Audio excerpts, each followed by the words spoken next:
Welcome to my channel 24/7 English. In this video, we are going to discuss about the writing section. Writing section जो आपके course में है, जिसमें आपको letters, notice writing, आपका advertisements and और भी बहुत सारी चीजें हैं जो हम आपको सिलेबस में बाद में डिस्कस कर देंगे. सो ये राइटिंग सेक्शन है, ये 11th और 12th दोनों क्लासेस का सेम है. जैसे आपने 11th में भी सेम किया होगा and for 11th class students also this will be beneficial. So in this video we are going to discuss about the letters. हम इसको लेटर से स्टार्ट करते हैं. अब एक मैं नॉर्मल सी बात जैसे कहती हूँ कि हम ह्यूमन बींग्स जो हैं, तो हम ह्यूमन बींग्स ही ऐसे लिविंग क्रिएचर्स हैं अर्थ पे जिनकी बहुत ही क्यूरियोसिटी होती है माइंड में हर चीज को जानने की. क्योंकि जैसे ही हमें किसी चीज के बारे में पता चलता है, सबसे पहले हमारे माइंड में क्वेश्चन अराइज होता है व्हाट. तो व्हाट मीन्स क्या, कि वो चीज क्या है. तो वही ह्यूमन साइकोलॉजी हम यहाँ पे लेके चलते हैं. सबसे पहले तो what is a letter. Letter है क्या. So basically letter is a form of written communication. Communication क्या होता है? जब दो लोग आपस में बात करते हैं, जब वो आपस में एक दूसरे से अपने थॉट्स, अपने आइडियाज, अपने फीलिंग्स, अपने इमोशंस ये सब शेयर करते हैं, तो दैट इज कम्युनिकेशन. और वो टू वे प्रोसेस है. अब जब दो आपस में बात कर रहे हैं तो that is a verbal communication. But when we are having communication with anyone in a written form, so that written communication is known as the letter. अब next question हमारे माइंड में आता है why, कि क्यों लिखना है हमें लेटर, जरूरत क्या है. सो अब लेटर लिखना क्यों जरूरी है? क्योंकि बहुत बार हमारी लाइफ में ऐसी सिचुएशंस आ जाती हैं जब हमें कभी ना कभी कोई ना कोई प्रॉब्लम फेस करनी पड़ती है. तो उस केस में हमें एक रिटन कम्युनिकेशन जरूरी पड़ जाती है. बिकॉज रिटन कम्युनिकेशन हमेशा एक ऑन रिकॉर्ड रहती है. अगर आपको किसी ऑफिशियल लेटर में या किसी ऑफिस से या कहीं किसी डिपार्टमेंट से कहीं किसी तरह की कोई प्रॉब्लम है या आप अपनी कोई ग्रीवियंस उनको बताना चाहते हैं, तो this is the best way to tell them. क्योंकि आप वर्बली अगर जाके किसी से बात करेंगे तो हो सकता है आपकी बात का इतना इम्पैक्ट ना हो. बट आप जब राइटिंग में वही चीज लेकर आते हैं तो उसका एक अलग ही इम्पैक्ट होता है और आपकी प्रॉब्लम को जल्दी से सुना भी जाएगा और उसका सॉल्यूशन भी फाइंड आउट किया जाएगा. So this is the necessity to write a letter. अब एक इफेक्टिव लेटर राइटिंग करने के लिए हमें जरूरी है कि हम इसे लिखना भी सीखें. How to write an effective letter. So first of all we should know the types of letter. So there are two types of letter, formal as well as informal. अब formal और informal जैसा हमें word से ही अपने आप पता चल रहा है. formal मतलब जिसमें कोई फॉर्मेलिटी है और informal जिसमें किसी भी तरह की कोई फॉर्मेलिटी नहीं है. So you will ask what's formality? So formality मतलब जैसे नॉर्मली हम अपनी लैंग्वेज में यूज करते हैं कि कोई नहीं यार, कोई फॉर्मेलिटी की जरूरत नहीं है, इट्स ओके, सब कुछ नॉर्मल है. आपस में इस तरह से थैंक्स करना या इस तरह से हमें जेस्चर देना तो कोई जरूरत नहीं है, ये सब फॉर्मेलिटी की जरूरत नहीं है. तो इसका मतलब कि जहां हम फ्रेंडली होते हैं वहां हमें फॉर्मेलिटी की जरूरत नहीं होती. तो जहां थोड़ा सा हमें फॉर्मल होना है वो होते हैं आपके फॉर्मल लेटर्स, और जिन लेटर्स में हमें फॉर्मल नहीं होना वो है आपके इनफॉर्मल लेटर्स. तो इनफॉर्मल लेटर्स बेसिकली हम किनको लिखते हैं? जो हमारे क्लोज एसोसिएट्स होते हैं. क्लोज एसोसिएट्स कौन है? हमारे फैमिली मेंबर्स, हमारे फ्रेंड्स और हमारे रिलेटिव्स. क्योंकि इनके साथ हमें फॉर्मल होने की कोई जरूरत नहीं है, कोई नेसेसिटी नहीं है. But when we are writing any official letter और any of the business letter, then we have to be formal. क्यों? क्योंकि जिसको हम लेटर लिख रहे हैं उसको हम जानते नहीं है, we are not aware about that person. So हमें थोड़ा सा फॉर्मल होना पड़ेगा. और फॉर्मल होने के लिए फिर हमें उस लेटर का प्रॉपर फॉर्मेट वे में लिखना पड़ेगा. सो वही चीज यहां पर हम करेंगे. सबसे पहले तो हम ये देख लेते हैं how many formal letters are there in your syllabus. Letter to editor, job letter, complaint letter, inquiry letter, placing of order and cancellation of orders. These all are formal letters. अब इन सबको जब हम लेटर्स लिखते हैं तो ये हमारे कोई नोन्स नहीं है या हमारे क्लोज एसोसिएट्स नहीं है, तो इसलिए इनको हम एक फॉर्मल लेटर लिखेंगे. अब आप पूछेंगे कि हमारे सिलेबस में जरूरत क्या है लेटर राइटिंग की. तो जैसा मैंने आपको बताया कि कभी भी हमें लाइफ में it can be necessary for us to write a letter to any of the person. तो हमें लेटर लिखना पड़ सकता है. अब उस चीज में आपको आगे फर्दर 12th के बाद या स्कूलिंग के बाद कोई आपको लेटर राइटिंग नहीं सिखाएगा. Nobody is going to teach you how to write an letter. क्योंकि वो सब ये मान के चलते हैं कि आपको ये सब चीजें आती हैं और आप स्कूल में ये सब कुछ सीख कर आए हैं। सो इसीलिए अब हम यहाँ पर आपको सिलेबस में दिया हुआ है कि आपको how to write a effective letter, आपको लेटर्स कैसे लिखना है, क्योंकि आपको एक फॉर्मेट आना चाहिए लेटर राइटिंग का। अब आप ये भी सोचेंगे कि इंटरनेट का टाइम है, सोशल मीडिया इतना एडवांस है, तो हमें लेटर राइटिंग की जरूरत क्या है, कौन लेटर लिख के देता है। बट नहीं, लेटर राइटिंग आपको जरूर आनी चाहिए, क्योंकि चाहे आप उसको हार्ड कॉपी की फॉर्मेट में दो या सॉफ्ट कॉपी में, मतलब कि चाहे आप उसको पेपर में जाके सबमिट करा के आओ या उसको मेल करो या फिर आप उसको चाहे बेशक ईमेल करिए आप अपने कंप्यूटर के थ्रू, बट आपका एक फॉर्मेट जो है वो एग्जैक्ट वही होना चाहिए, वो फॉर्मेट जरूर आपको आना चाहिए। तो अगर आपको लेटर का फॉर्मेट आ गया तो आप एक अच्छा ईमेल भी कर सकते हैं, आप उसको राइटिंग में पेपर फॉर्म में भी आप अच्छा सा लेटर लिख के दे सकते हैं। So this is required for all of us that we should know how to write a letter, और उसका इंपैक्ट ही अलग आता है, जैसे मैंने आपको पहले भी बताया। तो अब हम इन लेटर्स को अलग अलग करेंगे, बट उससे पहले अब हम इन लेटर्स को सीख रहे हैं because of our examination point of view, क्योंकि हमारे बोर्ड में पूछा जाएगा ये। तो हम पहले वो देख लेते हैं कि इसकी मार्किंग स्कीम क्या होगी। लेटर राइटिंग की मार्किंग स्कीम ये 6 मार्कर क्वेश्चन है, मतलब 6 मार्क्स का आपका क्वेश्चन आता है ये, जिसमें आपके मार्क्स जो है वो डिवाइड होते हैं। It's a division of marks. Simple maths है कि आपको डिवाइड कर दिए मार्क्स को। ऐसा नहीं कि आपके इवैल्यूएटर ने वो आंसर पढ़ा, आपकी आंसर शीट चेक करी, आपका वो पढ़ा आंसर, और उसके बाद ठीक है चलो ये मुझे अच्छा लग रहा है, मैं इसमें 5 मार्क्स दे देता हूँ या 4.5 मार्क्स दे देता हूँ। ऐसा नहीं है, आपका ये प्रॉपर डिवीजन होगा मार्क्स का, और उसी के अकॉर्डिंग आपको बोर्ड्स में मार्क्स दिए जाते हैं। अब वो डिवीजन कैसे है, फॉर्मेट का 1 मार्क होता है। जैसे मैंने आपको बताया कि हमें फॉर्मल लेटर लिखना है तो इसका एक प्रॉपर फॉर्मेट होना चाहिए कि हम उसको फॉर्मेट के फॉर्म में लिखेंगे कि इसी पैटर्न में हमें उसको लिखना है, हमें किसी और पैटर्न में नहीं लिखना है। तो फॉर्मेट का आपका 1 मार्क है। बट एक चीज आपको एग्जाम में जरूर ध्यान रखनी है कि आपका फॉर्मेट बिल्कुल करेक्ट होना चाहिए, क्योंकि अगर आपका फॉर्मेट करेक्ट है then only you will be given marks. Means आपने कंटेंट अगर थोड़ा बहुत भी लिखा है और आपका फॉर्मेट करेक्ट है तो आपको 1 मार्क पूरा मिल जाएगा। और कंटेंट में थोड़ा बहुत अगर आपने ठीक लिखा है तो आपको उसका भी मार्क मिलेगा। बट आपका कंटेंट सही है, फॉर्मेट बिल्कुल गलत है, तो आपको मार्क्स नहीं मिलेंगे। ये बात आपने ध्यान रखनी है। तो आपने फॉर्मेट जो है वो बिल्कुल एग्जैक्ट उसी वे में लिखना है, जैसा मैं आपको अभी बताऊंगी। फिर आते हैं हम, फ्री मार्क्स हमें दिए जाते हैं यहाँ पे कंटेंट के। अब कंटेंट क्या है, जो कुछ आप अपने लेटर के अंदर लिखेंगे, तो यानी उसके body of the letter. Body of the letter में जो कुछ आप लिखेंगे, जो भी आप मेंशन करेंगे, कॉजेस हैं, इफेक्ट्स हैं, रीजंस हैं, सब कुछ है, जो भी आपने इंट्रोडक्शन पार्ट है एंड लास्ट में कंक्लूजन है, वो सब मिलाकर आपका कंटेंट बनता है, जिसमें आपके आइडियाज हैं, आप किस वे में उसको लिख रहे हैं। That is for 3 marks. Then comes 2 marks for the expression. अब एक्सप्रेशन में क्या आता है, आपका कोहेरेंस आता है, रेलेवेंस आता है, देन ग्रामर एंड स्पेलिंग्स। मतलब कि अगर आपकी कोई ग्रामेटिकल मिस्टेक है, कोई स्पेलिंग मिस्टेक है, तो वो मार्क्स आपके यहां डिडक्ट हो जाएंगे एक्सप्रेशन में। आपका रेलेवेंट होना चाहिए, मतलब आपका जो टॉपिक है उससे रेलेवेंट होना चाहिए।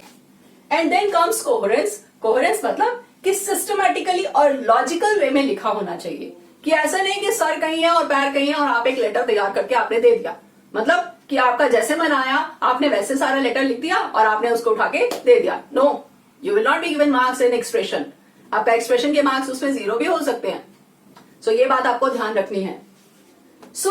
इस तरह से आपके मार्क्स जो है वो डिस्ट्रीब्यूट होते हैं। वैसे नॉर्मली मैं आपको बताना चाहूंगी कि जो चेकर होते हैं वो 0 मार्क्स एक्सप्रेशन में नहीं देते हैं, लेकिन अगर आपने ठीक नहीं लिखा है या आपका लॉजिकल एक्सप्लेनेशन ठीक नहीं है या आपने ढंग से उसको रेलेवेंटली नहीं लिखा है, इररेलेवेंट है, तो आपको हाफ मार्क मिल जाएगा, बस इससे ज्यादा मार्क्स नहीं मिलेंगे फिर। तो आपने ये ध्यान रखना है। And one more thing, that letter writing is very easy. एक सेट फॉर्मेट है, एक सेट पैटर्न है, उसी तरह से आपको याद करना है उसको, और उसको याद करके एज इट इज आपने उसको वहां पे आंसर शीट के ऊपर लिख देना है। So it's very very simple. So now will start to read about letter to editor and how to write letter to editor. अब सबसे पहले लेटर टू एडिटर की जरूरत क्या है, हम तो एडिटर को जानते ही नहीं है। कौन एडिटर, कहाँ का एडिटर? एडिटर बेसिकली कौन होता है, जो न्यूज़पेपर में जो आर्टिकल्स हैं, जो कॉलम्स हैं, उनको एडिट करता है। एडिट करने का काम मतलब कि आपको मालूम होगा, मूवीज में भी आप देखते होंगे एडिटर का नाम आता है, डायरेक्टर का नाम आता है, प्रोड्यूसर का नाम आता है। इसी तरह से न्यूज़पेपर में भी एडिटर्स होते हैं। तो ऐसा नहीं कि कि एडिटर्स को जितने भी उनके जर्नलिस्ट हैं, क्योंकि एक न्यूज़पेपर में बहुत सारे जर्नलिस्ट होते हैं, तो उन सब जर्नलिस्ट ने लाके अपनी अपनी न्यूज उनको दे दी और उन्होंने सारी की सारी एज इट इज उसको पब्लिश कर दी। नहीं, ऐसा नहीं होता। उसको वो एडिट करते हैं, कौन सी न्यूज इंपॉर्टेंट है, कौन सी उनको प्राइमरी वे में रखनी है, कौन सी उनको सेकेंडरी फॉर्म में रखनी है, कौन सी न्यूज को फर्स्ट पेज पे लाना है, वो सब एक एडिटर का काम होता है। अब हम लेटर टू एडिटर लिखते क्यों हैं?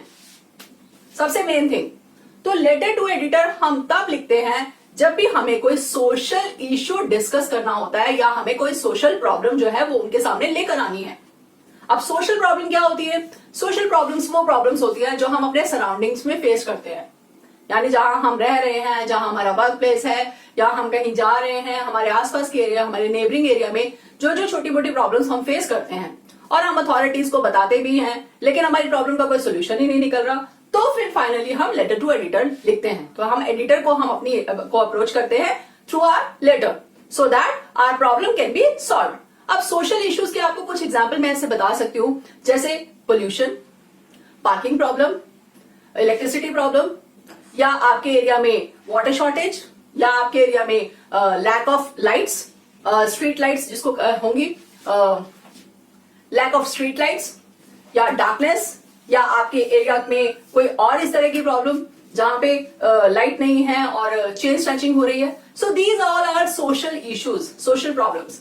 या और आप कहेंगे कि deteriorating problems of child education और वुमेन एजुकेशन, इस तरह के जो मतलब एक सोशल इश्यूज है उनको उठाने के लिए हम लेटर टू एडिटर का यूज करते हैं। अब लेटर टू एडिटर में जब हम लेटर लिखेंगे एडिटर को, तो हम अपनी प्रॉब्लम तो उनको बताते ही हैं सारी, बट हमें उनको उसके साथ साथ अपना उसका सोल्यूशन और सजेशन भी बताना जरूरी है, क्योंकि प्रॉब्लम्स को पॉइंट आउट करना बहुत आसान है कि हाँ ये प्रॉब्लम है, लेकिन आपके पास भी उसका कोई सोल्यूशन होना चाहिए, कोई सजेशन आपकी होनी चाहिए जो यूज की जा सके या उस प्रॉब्लम को सॉल्व करने के लिए उसका यूज कर सके, तो वो भी आपको बताना जरूरी है। And one more thing which is very important, that editor is not going to solve your problem, क्योंकि ये उनका काम नहीं है। वो उनका काम क्या है कि आपकी प्रॉब्लम को अपने न्यूज़पेपर के कॉलम में उनको स्पेस देना और वो अपने न्यूज़पेपर में उसको पब्लिश कर देंगे।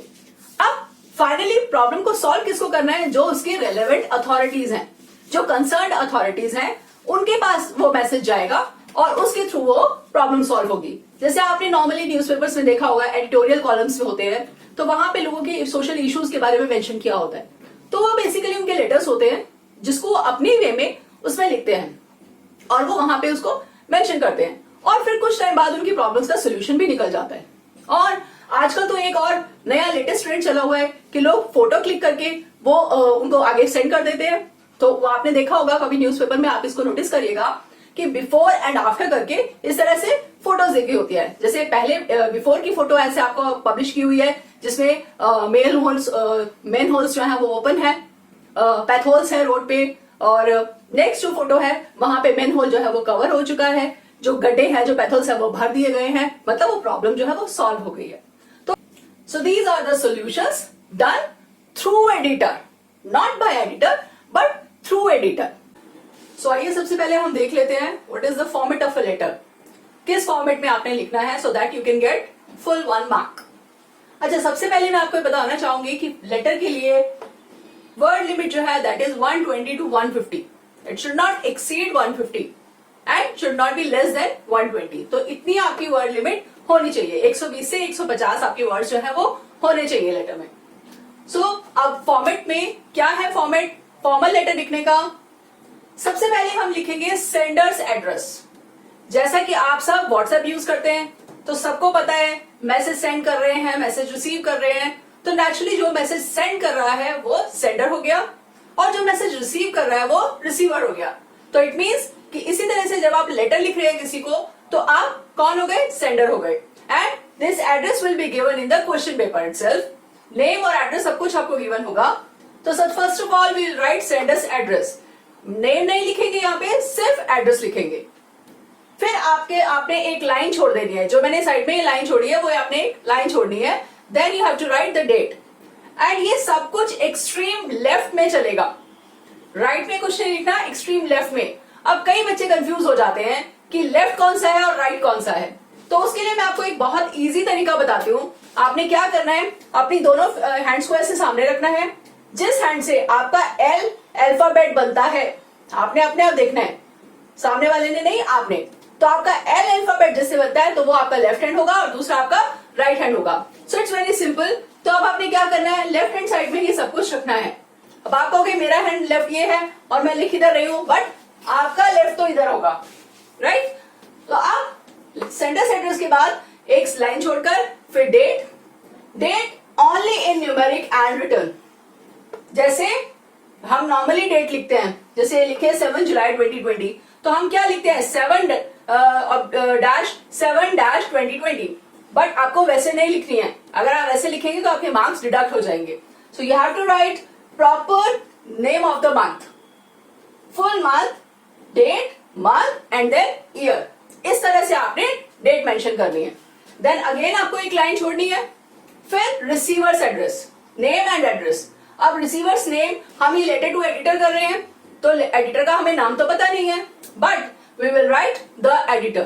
क्यों? क्योंकि हम एडिटर को दे रहे हैं और एक न्यूज़पेपर के एक ही नहीं बहुत सारे एडिटर्स होते हैं, तो इसलिए हम लिखेंगे द एडिटर और फिर उसका एड्रेस। अब एड्रेस कौन सा होगा एडिटर का? जिस भी न्यूज़पेपर को हमने भेजना है या जिस भी न्यूज़पेपर में हमने पब्लिश करवाना है उस न्यूज़पेपर का नाम होगा और उसका एड्रेस। क्योंकि नॉर्मली क्वेश्चन पेपर में आपको लिखा होता है that you have to write a letter for a national daily. तो नेशनल डेली का मतलब है जो डेली न्यूज़पेपर पब्लिश होते हैं, नेशनल मतलब आपकी अपनी कंट्री में। तो आपने न्यूज़पेपर का नाम लिखना है और जिस जगह का वो है वो मेंशन करना है। It should be in 3 lines. आपने ये जरूर याद रखना है, ये 3 लाइन्स में एड्रेस होना चाहिए। 3 लाइन्स कैसे? एडिटर्स नेम, फिर उसका जिस न्यूज़पेपर का नाम है, and then the third one name of the place. Delhi है, बॉम्बे है, मुंबई है, पुणे है, जो भी है वो आपने उस तरह से लिखना है। फिर एक लाइन छोड़कर आता है हमारा सब्जेक्ट। सब्जेक्ट हमारा ब्रीफ होना चाहिए। ब्रीफ मीन्स बहुत शॉर्ट में होना चाहिए, बहुत लंबा सब्जेक्ट नहीं लिखना आपने, बिल्कुल ब्रीफ में लिखना है। और सब्जेक्ट भी आपका क्वेश्चन पेपर में ही गिवन होगा। ये सब चीजें आपकी क्वेश्चन पेपर में ही मेंशन होंगी।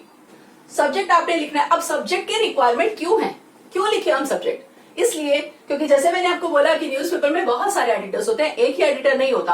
तो सब्जेक्ट से ऊपर पढ़ते ही हेडिंग से पता चल जाता है कि वो लेटर वो किस चीज से कंसर्न है और उसको कौन बंदा डील करेगा, किसके पास वो जाना चाहिए। तो ऐसा नहीं कि सबके पास सब उस लेटर को पढ़ रहे हैं और फिर उसके बाद पास ऑन कर रहे हैं कि ये आपके डिपार्टमेंट का है या आपके डिपार्टमेंट का नहीं। आप पहले ही वो सब्जेक्ट देख के आपको पता चल जाएगा कि हाँ ये पर्टिकुलर डिपार्टमेंट का है, so that letter should be given to that department, जो भी कंसर्न डिपार्टमेंट है। फिर आपने एक लाइन छोड़नी है। Then will write salutation. Salutation क्या है? सर और मैडम। अब सर और मैडम क्योंकि हम फॉर्मल लेटर लिख रहे हैं, हम उसको जानते नहीं है, तो naturally we have to give respect. अब ऐसा नहीं कि जिसको नहीं जानते उसी को रिस्पेक्ट देनी है, लेकिन रिस्पेक्ट तो हम सबको देते हैं, बट यहाँ पे हमने थोड़ी स्पेशल रिस्पेक्ट देनी है। क्यों? क्योंकि वो हमारे एक अननोन है पर्सन और वो हमारी प्रॉब्लम को सॉल्व करने वाले हैं। सॉल्व नहीं करने वाले, but they will help us to solve that problem. तो सर और मैडम क्यों? क्योंकि हमें कंफर्म नहीं है whether he is a sir और शी इज अ मैडम। तो अगर आपको कंफर्म है तो आप लिखिए सर और madam, otherwise you can write both of the salutation. देन एक लाइन छोड़कर will come to the body of the letter. अब बॉडी ऑफ द लेटर क्या है?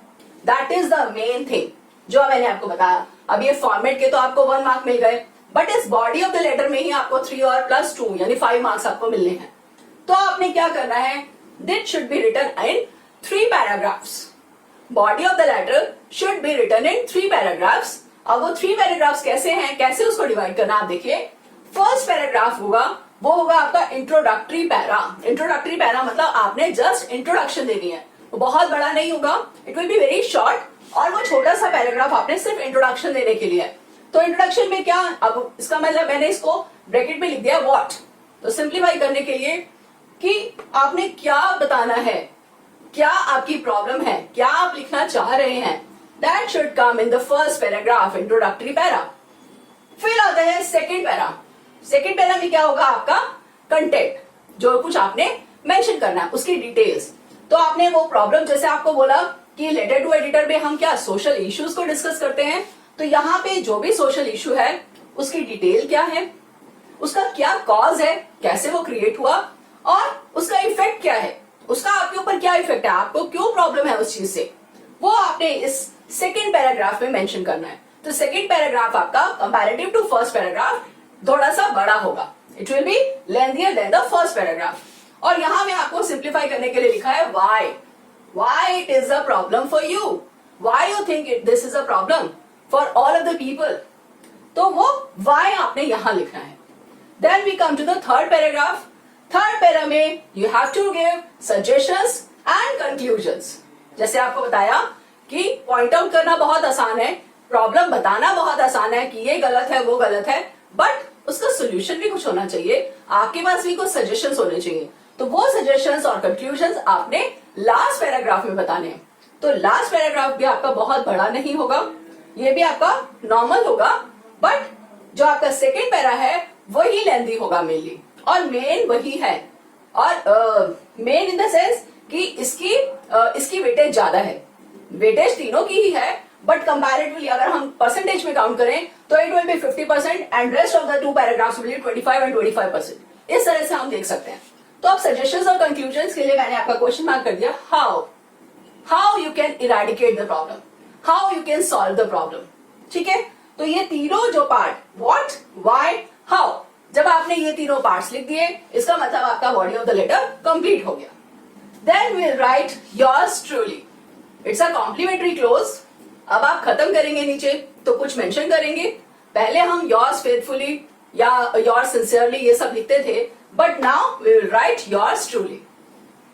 योर्स में आपको अपॉस्ट्रोफी एस नहीं आएगा, और ट्रूली आपका जो है वो भी रनिंग हैंड में लिखा जाएगा, स्मॉल लेटर्स में, कैपिटल में नहीं लिखेंगे आप इसे। योर्स ट्रूली, देन एक लाइन छोड़कर write the name and your designation और सिग्नेचर, ये आप मेंशन करेंगे। So this is the format of the letter. I hope आपको समझ आ गया होगा कि किस फॉर्मेट में लिखना है, और सबसे मेन बात, सब कुछ लेफ्ट साइड में लिखना है, राइट में नहीं लिखना है। तो ये सब चीजें आपको मैंने यहाँ क्लियर कर दी हैं। अब हम कुछ एग्जाम्पल लेंगे और लेटर्स के, and then you will come to know how to write an effective letter, and it will be easy for you then. So let's see the question on the screen. Now the question is, write a letter to the editor of National Herald. National Herald is the name of the newspaper. आपको already question में ही बता दिया है कि newspaper का नाम क्या है, तो आपको कुछ सोचने की जरूरत है ही नहीं इसमें कि आपने कौन सा न्यूज़पेपर मेंशन करना है। And they have already written New Delhi. अब न्यू दिल्ली में नेशनल हेराल्ड न्यूज़पेपर के एडिटर को आपको ये लेटर लिखना है about water scarcity in your locality, suggesting ways to improve the position of water supply. About water scarcity मतलब पानी की जो शॉर्टेज है, कहां पर, इन योर लोकेलिटी, आपके एरिया में जहां आप रह रहे हैं, आपके सराउंडिंग में जो पानी की शॉर्टेज है उसके रिगार्डिंग आपको लेटर लिखना है। Then he says suggesting ways to improve the position of water supply, और उनको सजेशंस भी देने हैं कि आप कैसे इंप्रूवमेंट कर सकते हैं वाटर सप्लाई में। Now he says you are Ramnath और Reema of Ghaziabad, and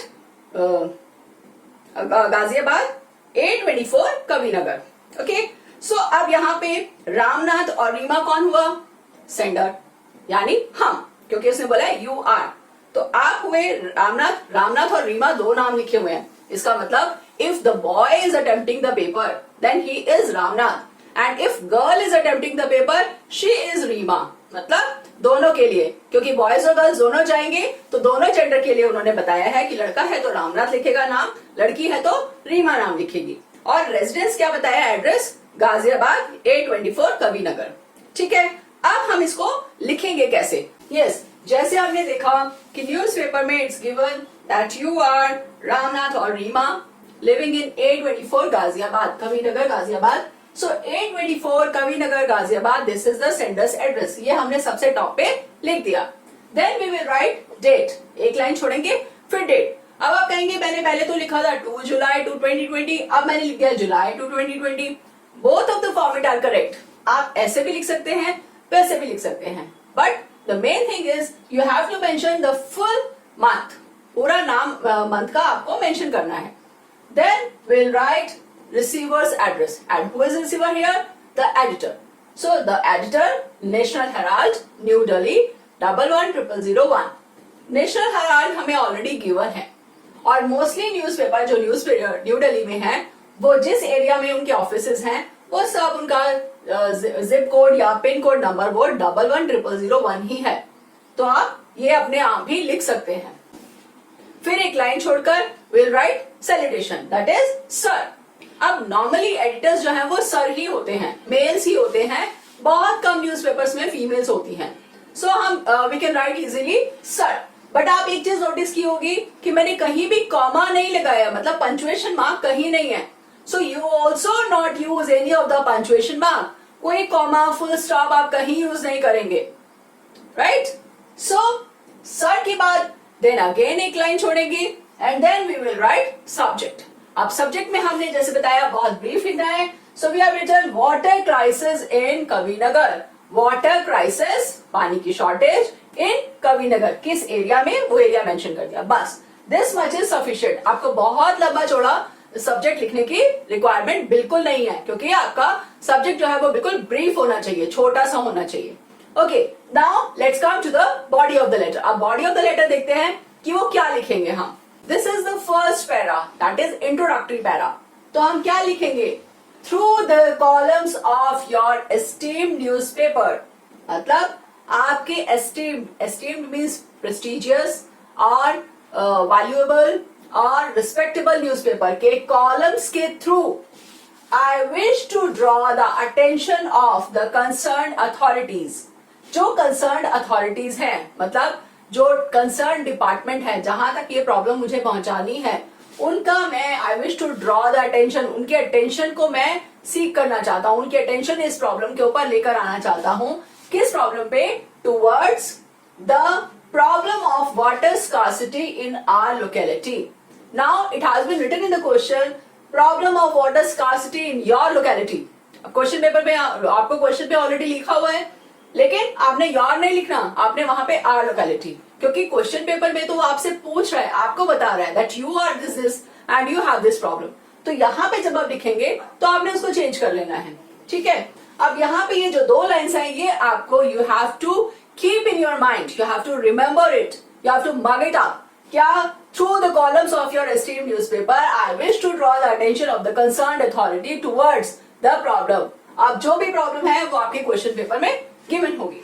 so आपने ये दो लाइंस तो अपने दिमाग में बैठा लेनी है, आप इन दोनों लाइंस को लर्न कर लीजिए। अब आपका ये फर्स्ट पैरा जो है वो कंप्लीट हो चुका है, आपको इसके आगे और लिखने की रिक्वायरमेंट नहीं है, बिकॉज व्हाट आपने मेंशन कर दिया कि क्या आप बताना चाह रहे हैं, क्या आप लिखना चाह रहे हैं, वो आपने यहाँ पे मेंशन कर दिया। Then now will come to the second paragraph, that is content, जिसमें डिटेल्स हम बात करेंगे, कॉजेस की बात करेंगे, इफेक्ट की बात करेंगे। Okay, so will write now the second paragraph. आपने देखा सब्जेक्ट लिखा, सब्जेक्ट के बाद हमने स्टार्ट किया एक लाइन छोड़कर, and we have written the first para. Now will write the second para. Yes, for second para you can check on the screen. It is still early and the residents are already facing acute water shortage in the area. अब पानी अगर कम आ रहा है तो क्या problem है? अब problem क्यों है? क्योंकि वो कहता है कि समर है, अभी अर्ली समर है, मतलब अभी समर स्टार्ट ही हुई है। और नॉर्मली आपने देखा होगा और आपने फेस भी किया होगा कि जब समर स्टार्ट होती है तो पानी की प्रॉब्लम जो है वो हर जगह स्टार्ट हो जाती है। तो कहते हैं अर्ली समर है and residents are already facing acute water shortage in the area, कि अभी से ही इतने एक्यूट मतलब बहुत ज्यादा वाटर शॉर्टेज जो है वो फेस करने लगे हैं लोग। The supply is cut off at 8:30 AM in the morning and restored only for half an hour in the evening between 6 PM to 7 PM since. अब वो क्या कहते हैं कि सप्लाई जो है वाटर सप्लाई वो कट कर दी जाती है एट 8:30। अब 8:30 मॉर्निंग में ही कट कर देते हैं और फिर उसको बाद में इवनिंग में कब आता है, 6 to 7 पे आता है। AM एंड PM का आपने ध्यान रखना है थोड़ा, तो वो इस टाइम पे आता है। तो अब प्रॉब्लम क्या है कि सुबह मॉर्निंग में जैसे 8:30 अगर बंद कर देते हैं तो लोग जल्दी से उठ नहीं पाते, या कुछ लोग अपना काम में बिजी होते हैं, वो अपना सारा पानी जो है वो नहीं कलेक्ट कर पाते, उसको स्टोर नहीं कर पाते। तो वो सारी उनकी मेन प्रॉब्लम्स हैं। That since the timings are erratic, erratic means not regular, मतलब टाइमिंग्स भी कोई रेगुलर नहीं है। ऐसा नहीं कि 6 to 7 का टाइम है तो 6 to 7 ही होगा, वो आगे पीछे भी हो जाता है कई बार। And many people specially the working couples are unable to store water, और बहुत सारे स्पेशली जो वर्किंग कपल हैं, क्योंकि कुछ लोग तो हो सकता है उस टाइम तक अपने ऑफिस से ही ना पाते हो, तो वो they are unable to store the water, वो पानी को वाटर स्टोर नहीं कर पाते हैं, मतलब उस टाइम पे वो ये सब काम नहीं कर पाते हैं। ठीक है, अब यहाँ पे हमने क्या मेंशन किया, डिटेल्स बता दी उससे, कॉज बता दिया कि क्या प्रॉब्लम है और उसका इफेक्ट क्या हो रहा है लोगों के ऊपर। और अब फर्दर हम क्या लिखते हैं आगे, frequent complaints to the Jal Board have not yielded any result as the authorities expressed their helplessness, saying that one of the tanks of the Hyderabad water treatment plant is under repair. क्या कहते हैं कि हमने already जल board की authority में बात करी, उनको लेटर्स भी दिए, अथॉरिटी से डिस्कस भी किया, अपनी हेल्पनेस, अपनी चीजें बताई उनको, लेकिन वो खुद हेल्पलेसनेस बता देते हैं। मतलब वो कह देते हैं कि हम इस काम को नहीं कर पा रहे हैं। क्यों? क्योंकि हैदरपुर वाटर प्लांट जो है वो, उसका ट्रीटमेंट प्लांट जो है एक अंडर रिपेयर है और उस वजह से वो काम जो उसका काम चल रहा है और उस वाटर ट्रीटमेंट प्लांट की वजह से पानी की शॉर्टेज जो है इस एरिया में हो रही है and has been shut down for a month and so thereby affecting the water supply in the area. तो इस वजह से इस एरिया में वाटर सप्लाई की जो प्रॉब्लम है वो आ रही है। But it is nearly 1.5 months since the problem began, yet there is no respite to the residents. अब जैसा मैंने आपको स्टार्टिंग में ही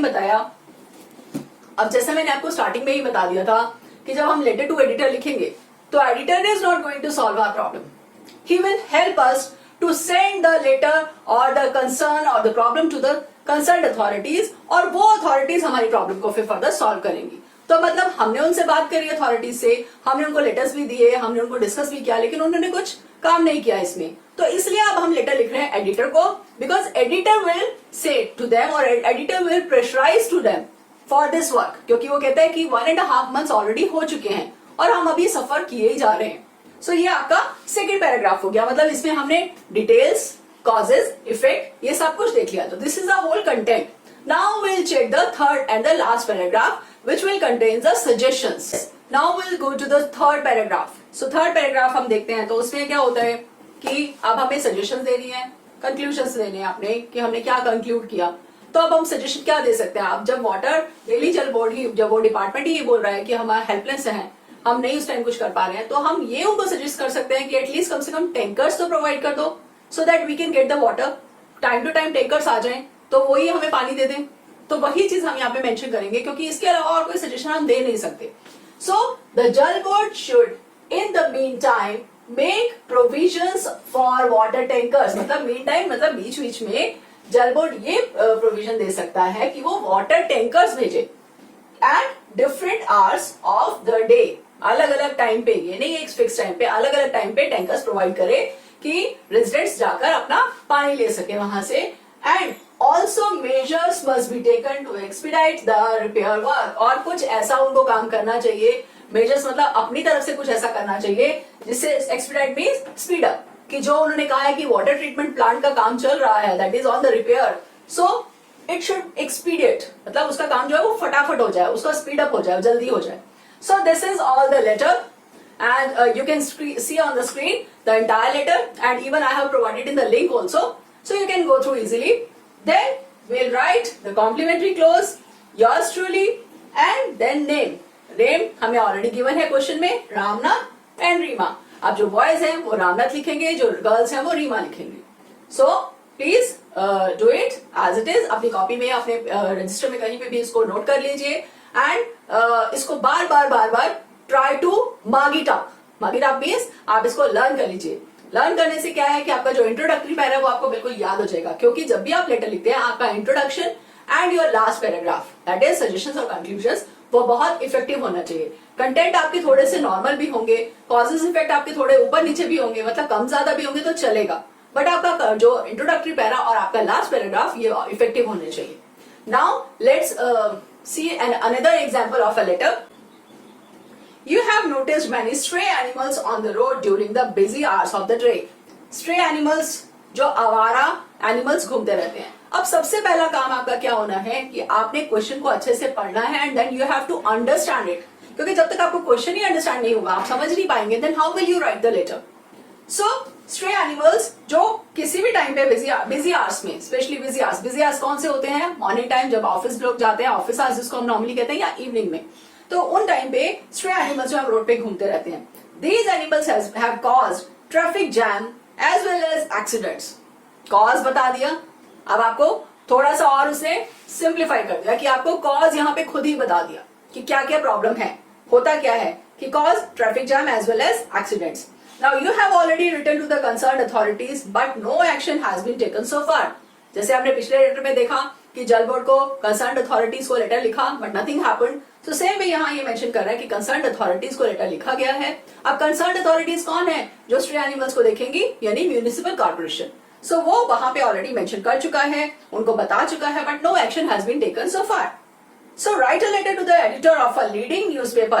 Now they have not given the name of a newspaper, so you can write the name of the newspaper by your own. The Times of India, Hindustan Times, National Herald और Indian express, कोई भी ऐसा English का newspaper please उसको लिखिए. Because हमने बहुत बार ऐसा देखा है, नोटिस किया है, इवैल्यूएशन जो लोग जाते हैं वो बताते हैं कि बच्चे जो है पंजाब केसरी लिख देते हैं. Punjab Kesari is not an English newspaper, it's an Hindi newspaper. So आपने प्लीज ये चीज ध्यान में रखें कि एक न्यूज़पेपर का नाम आप अपने दिमाग में रख लीजिए कि आपने उसी न्यूज़पेपर का नाम जो है वो मेंशन करना है. उसके बाद न्यूज़पेपर का नाम बहादुर शाह जफर मार्ग या जहां पे भी वो है उसका ऑफिस, वो एंड न्यू दिल्ली, या जो भी एरिया आपको मेंशन किया जाए वो आपने लिखना है. तो एक न्यूज़पेपर को आप पकड़ के रखिए अपने पास. So write a letter to the editor of a leading newspaper telling him about the nuisance created by the stray animals. Nuisance means जो उन्होंने यहाँ पे प्रॉब्लम क्रिएट कर रखी है, लोगों को परेशान कर रखा है, वो उसको वो देखे. Sign your name as now you are. Sign your name is you are Preeti और कृष्ण, दोनों नाम बताए हैं, और resident of Mahalakshmi apartment Patparganj Delhi. अब आपका एड्रेस जो आ गया वो ये, तो इसका मतलब सेंडर कौन है? यहाँ पे प्रीति और कृष्णन है, और सेंडर्स एड्रेस क्या हुआ? महालक्ष्मी अपार्टमेंट पटपरगंज दिल्ली. सो सबसे पहले हमें सेंडर्स एड्रेस लिखना है, तो हम सेंडर्स एड्रेस को ढूंढेंगे कि कौन सा है, फिर डेट लिखेंगे. उसके बाद रिसीवर्स एड्रेस क्या होगा? द एडिटर, और उसका न्यूज़पेपर का नाम. आपको न्यूज़पेपर का नाम यहाँ मेंशन नहीं है, तो आप अपने आप कुछ भी न्यूज़पेपर का नाम लिखेंगे, किसी भी न्यूज़पेपर का, कुछ भी नहीं मतलब किसी भी न्यूज़पेपर का नाम लिखेंगे अपनी तरफ से. आइए पहले हम देखते हैं इसका क्या चीज, फॉर्मेट. फॉर्मेट में सबसे पहले सेंडर्स एड्रेस. सो महालक्ष्मी अपार्टमेंट्स पटपरगंज दिल्ली, ये आपका सेंडर्स एड्रेस आ गया. देन एक लाइन छोड़कर हम लिखेंगे डेट 7 जुलाई 2020. देन एक लाइन छोड़कर receiver's address the editor the Hindustan times KG मार्ग. केजी मार्ग मीन्स कस्तूरबा गांधी मार्ग, क्योंकि हिंदुस्तान टाइम्स न्यूज़पेपर का ऑफिस कस्तूरबा गांधी मार्ग न्यू दिल्ली में है. सो न्यू दिल्ली, ये आपका एड्रेस आ गया. Now you can see the receiver's address has been written in 3 lines and with editor it's 4 lines. So this is the appropriate way to write. Then एक line छोड़कर लिखा है sir. Then एक line छोड़कर लिखेंगे subject. Subject should be brief. So brief में आप देखिए क्या लिखा है, nuisance created by the stray animals. कहीं और से नहीं लिखा, कहीं कुछ सोच कर नहीं लिखा, कुछ अपना बनाकर नहीं लिखा. The person has taken और we have taken it. कुछ बनाकर नहीं लिखा, कुछ अलग नहीं लिखा. हमने न्यूज पे जो हमें क्वेश्चन पेपर दिया है, क्वेश्चन पेपर के अंदर जो क्वेश्चन है, क्वेश्चन में ऑलरेडी ये मेंशन है क्या कि telling him about the nuisance created by the stray animals. हमने वही लाइन एज इट इज उठाकर nuisance created by the stray animals उसको हमने सब्जेक्ट में लिख दिया है. हमने ब्रीफ में मेंशन कर दिया है कि हमारा ये प्रॉब्लम है कि स्ट्रे एनिमल्स हमारी मेन प्रॉब्लम है. Now let's see the body of the letter. First paragraph, our introductory para. Through the columns of your esteemed newspaper, I wish to draw the attention of the concerned authorities of the municipal corporation regarding the plight of the residents of Mahalakshmi Apartments, Patparganj, Delhi. Simple, छोटा सा, ज्यादा बड़ा para नहीं है. Simply वही 2 lines. Through the columns of your esteemed newspaper, I wish to draw the attention of the concerned authorities. अब मैंने authorities यहाँ पे लिख दिया है, कौन सी अथॉरिटीज हैं? Of the municipal corporation. और regarding the problem faced by the residents, जो बहुत परेशानी है उनको, faced by the resident. This is our first para and this is done. Now will come to the second paragraph, जिसमें हम पूरी details लिखेंगे. Now what will we write? While going to school at 8:50 AM, I noticed many stray animals wandering here and there on the busy market roads. तो busy hours मतलब हमारे school जाने का time, college जाने का time या हमारे office जाने का time. So 8:50 AM, I noticed many stray animals wandering. Wandering means घूमते फिरते रहते हैं here and there on the busy market roads. घूमते रहते हैं तो क्या प्रॉब्लम है? घूमने दो, बाकी लोग भी तो घूम रहे हैं. बट अब प्रॉब्लम क्या है वो हम यहाँ लिखेंगे. The position is almost the same, a repeat performance in the afternoon. अब क्या है, हमने क्या लिखा कि जो हमने मॉर्निंग में देखते हैं वही सेम हम आफ्टरनून में भी देखते हैं. क्योंकि जब हम स्कूल जा रहे हैं तो उस टाइम तो ये हमने सिचुएशन फेस करी ही, लेकिन हम आफ्टरनून में आते हैं जब वापस, तब भी हम यही देखते हैं। और क्या देखते हैं, sometimes these animals cross the roads in a long unending array, thus causing traffic blocks as well as accidents। कि ये लंबी लंबी लाइनों में ये रोड क्रॉस करते रहते हैं और उससे ट्रैफिक ब्लॉक हो जाता है, ट्रैफिक रुक जाता है और एक्सीडेंट भी हो जाते हैं। आपने सुना होगा और आपने देखा भी होगा, बहुत सारे व्हाट्सएप वीडियोस भी सेट के आए हैं जिसपे बताते रहते हैं कि हमारी कंट्री में स्ट्रे एनिमल्स की वजह से बहुत एक्सीडेंट्स हो जाते हैं। तो वो सब चीजें हमें अपने माइंड में रखनी है कि प्रॉब्लम क्या क्या होती है उन एनिमल्स, स्ट्रे एनिमल्स की वजह से। These animals create a health hazard too by urinating everywhere। इधर उधर जो यूरिन कर देते हैं उससे जो जर्म्स और बैक्टीरियाज होते हैं उसकी वजह से ये हमारे लिए हेल्थ हैजार्ड भी है। हेल्थ हैजार्ड मतलब हमारी हेल्थ को भी नुकसान पहुंचाते हैं। Huge heaps of dung are lying here and there। Huge heaps of dung मतलब जो ढेर लग जाता है उनकी, जो डंग्स मतलब वो जो इधर उधर पॉटी कर देते हैं उसका भी, तो वो भी एक बहुत बड़ी प्रॉब्लम है। क्यों? क्योंकि flies hover over them and insects breed inside them. Flies means house flies, और भी फ्लाइज बहुत तरह की, हाउस फ्लाइज जो आपकी मक्खी होती है और बाकी फ्लाइज और अलग अलग तरह की जो फ्लाइज होती हैं वो उसके ऊपर घूमती रहती है। नेचुरली वो गंद के ऊपर घूमेंगी और इधर उधर जाके बैठेंगी तो वो सब जगह गंद को फैलाएंगी, तो वो इस टाइप का काम ही वहां पे होता है।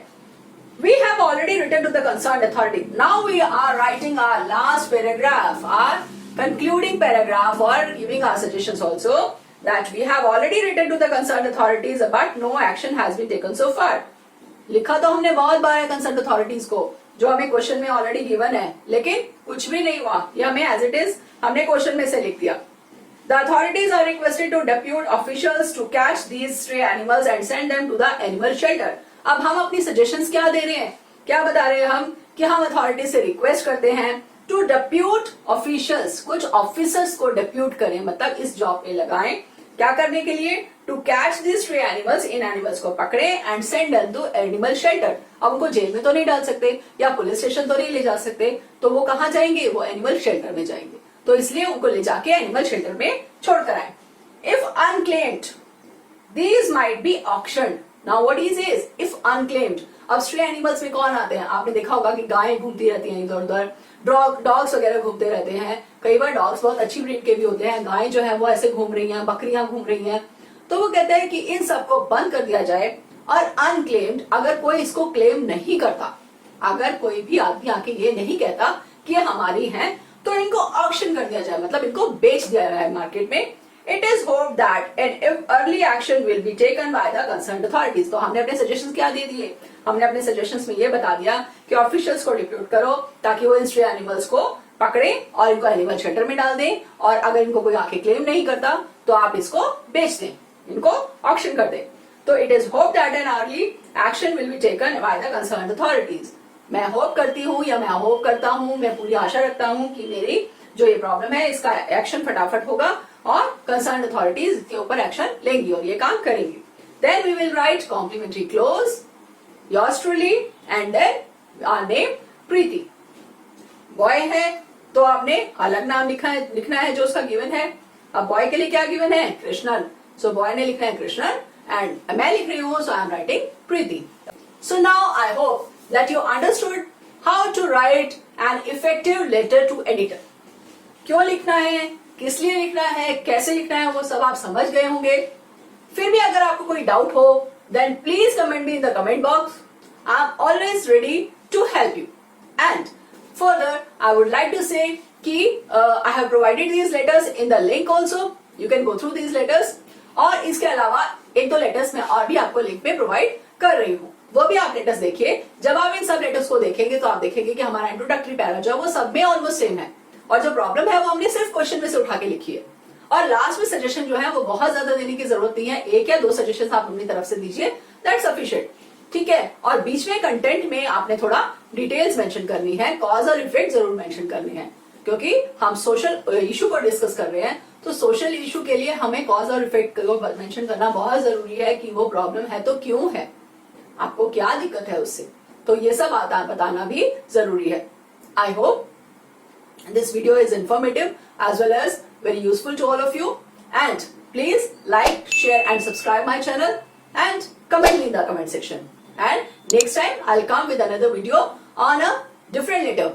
Thank you very much. Thanks for watching the video.